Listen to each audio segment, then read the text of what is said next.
बातमी कोकणातून आहे। पावसाच्या लपंडावामुळे राज्यातील बळीराजा चिंतेत असून रत्नागिरी जिल्ह्यामध्ये भात लावणीची कामं रखडली आहेत।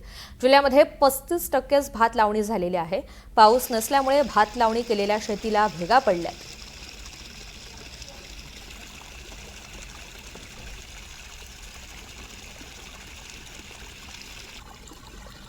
या सगळ्याचा आढावा घेतलेला आहे आमचे प्रतिनिधी राकेश गोडेकर यांनी।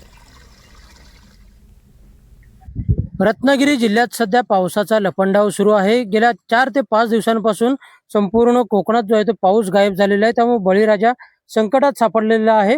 भात लावणीच्या कामांनी मध्यंतरी वेग घेतलेला होता, मात्र आता पुन्हा ही भात लावणीची कामं जी आहेत ती रखडलेली आहेत आणि जी भात लावणी झालेली आहे त्या शेताला देखील भेगा पडलेल्या आपण पाहतोय। आणि काही ठिकाणी आपण जर पाहायला गेलं तर पाटाच्या पाण्यावरती सध्या भात लावणी केली जाते आणि अतिशय संकटात सापडलेला हा कोकणातला शेतकरी आपण पाहतोय।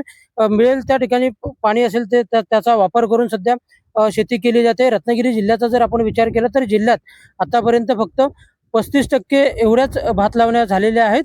पुढच्या काही दिवसात जर पाऊस पडला नाही तर ही शेती जी आहे ती आणखी संकटात येऊ शकते आणि त्याचमुळे बळीराजाच्या चिंतेत वाढ झालेली आहे। आपल्यासोबत असेच काही शेतकरी देखील आहेत। दादा, काय नेमकं सांगाल? कारण यावर्षी जर बघायला गेलं तर पाऊस मुळातच उशिरा सुरू झाला आणि आता जो आला तो देखील आता गायब झालेला आहे काही दिवस पडल्यानंतर। यावर्षी पाऊस उशिरा झाल्यामुळे पेरण्या उशिरा झाल्या, त्याच्यामुळे आता लावणी पण उशिरात होते आणि लावणीच्या हंगामातच नेमका पाऊस गायब झालाय, त्याच्यामुळे जरा कठीण परिस्थिती वाटते। यावर्षी आता पाऊस नाहीये, हंगाम लांबलेला आहे, त्यामुळे काय उत्पन्न म्हणजे खर्च किती झाला आणि साधारणतः उत्पन्नाची कशी सांगड घालता येईल? खर्च तर म्हणाल तर खर्च भरपूर झालाय, पण तो पदरात काय मिळेल ह्याची अपेक्षा आम्हाला शेतकऱ्याला कधीच नसते। त्याच्यामुळे काय होईल ते सर्व निसर्गाच्या हातात आहे।